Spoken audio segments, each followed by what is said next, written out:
Hello, my dear students. How are you? I hope all of you are quite well. In our previous videos, we discussed about voice, its types, that is active and passive voice, then how to change voice according to different tenses. We also discussed about change of voice from active to passives in sentences having modal verbs, in sentences with two subjects, negative and interrogative sentences. Today I am going to tell you how these are changed from active to passive in imperative sentences. First of all, you should know what are imperatives. Imperative sentences are those sentences which show order, advice, request, suggestion, and subject is not visible in these sentences. In a sentence, there is always a subject, verb followed by object, but in imperative sentences, the subject is not there. Simple commands, orders, suggestions, requests are given to you. I have given you example of this.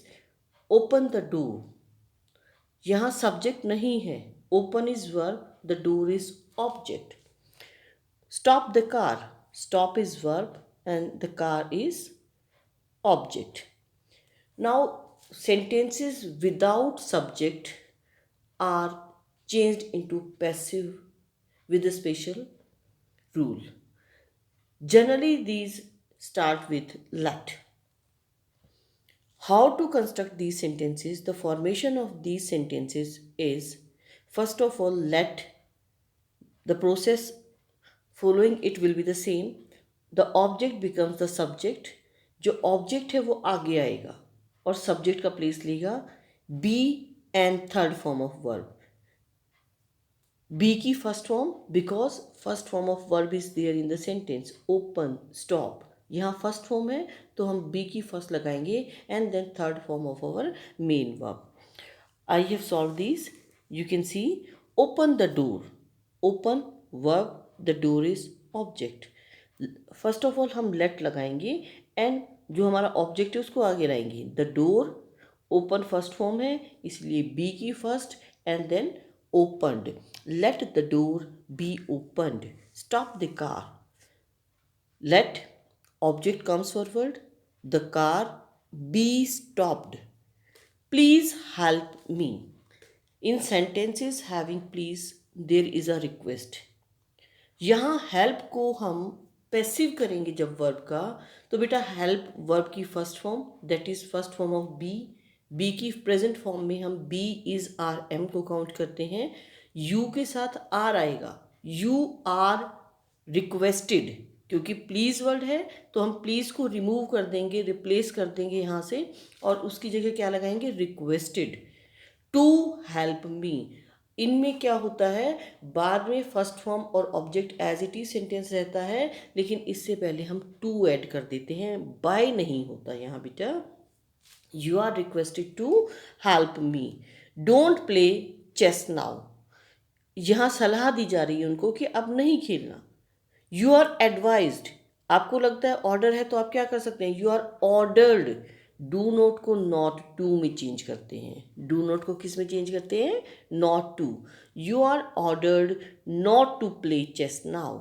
आगे sentence हमारा वही रहेगा. You are ordered not to play chess now. Let him help his friend. अगर कोई sentence हमारा late से start होता है देन हम उसको पैसिव में कैसे कन्वर्ट करेंगे? Let will remain forward. Let आगे ही रहेगा. अब हम ऑब्जेक्ट को आगे लाएंगे. Let him help his friend. Object क्या है? His friend.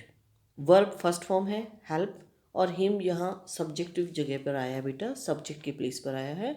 Late his friend आगे आएगा. हेल्प को हम चेंज करेंगे be helped me by him.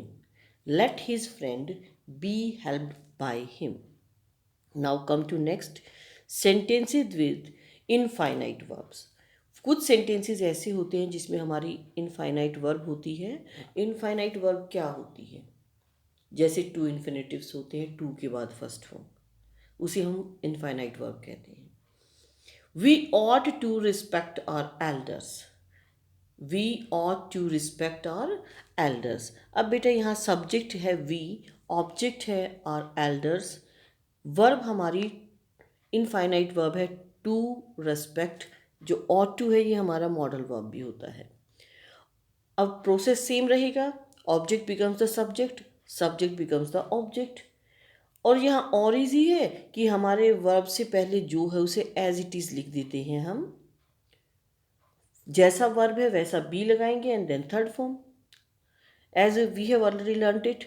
Our elders आगे आ गया, सब्जेक्ट बन गया, ought to be respected by us, we पीछे जाएगा तो क्या हो जाएगा us, और elders ought to be respected by us।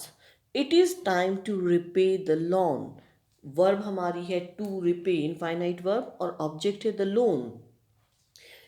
it is time for the loan to be repaid, it is time यही रहेगा, फिर object for the loan to be repaid। now some prepositional sentences are also there जहाँ preposition by की जगह कोई और लगती है बेटा, क्योंकि वो फिक्स होता है कि इस वर्ड के साथ यही preposition आती है।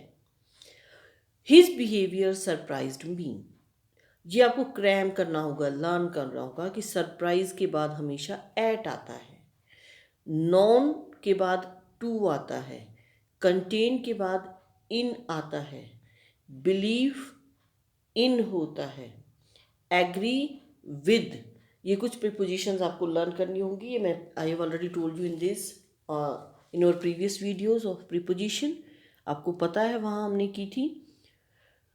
Now how to change these sentences into passives? His behavior surprised me, subject क्या है his behavior, object good me, verb है surprised, it is second form of verb, तो be की second आएगी was, और surprised third form भी होती है, it is a regular verb form। I was surprised, बेटा यहाँ by नहीं आएगा क्योंकि सरप्राइज के बाद हमेशा प्रीपोजिशन at आती है। I was surprised at his behavior. He knows me. I am known, क्योंकि I सब्जेक्ट होगा, अगर हमारा me ऑब्जेक्ट की जगह पर है तो सब्जेक्टिव केस में ये I हो जाएगा। I के साथ हमेशा am आता है। I am known to him, क्योंकि हमारी एक्टिव में जो है प्रेजेंट इंडेफिनिट टाइम है, नोज वर्ब फर्स्ट फॉर्म, तो हम यहाँ वर्ब की फर्स्ट फॉर्म को रिप्लेस करने के लिए बी की फर्स्ट लगाएंगे, and you know first form of be, present form of be, be is are am, ये चारों के चारों बेटा बी की प्रेजेंट फॉर्म की तरह ट्रीट की जाती हैं।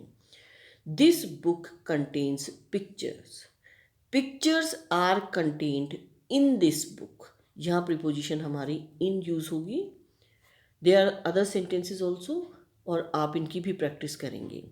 नाउ नेक्स्ट थिंग, हु, जब सेंटेंस हमारा हु से शुरू होता है, एक इंट्रोगेटिव क्वेश्चन होता है, तब हम बेटा हु को बाय हुम में चेंज करते हैं। यहाँ बाय बाद में नहीं आता, यहाँ पहले ही स्टार्टिंग में हम बाय लगा देते हैं। हु टीचेस यू इंग्लिश, अब हु को हम रिप्लेस करेंगे बाय हुम से। आगे हमारा पैटर्न वही रहेगा, ऑब्जेक्ट इंग्लिश है वो पहले आएगा, टीचेस है इज टोट टू यू, यहाँ बाय यू नहीं है क्योंकि बाय हुम हम पहले लगा चुके हैं, यहाँ to you. Who teaches you English, by whom English is taught to you. I hope all of you have understood it. You can practice these rules from your different grammar books. I hope you can do it now. Thank you and have a nice day ahead.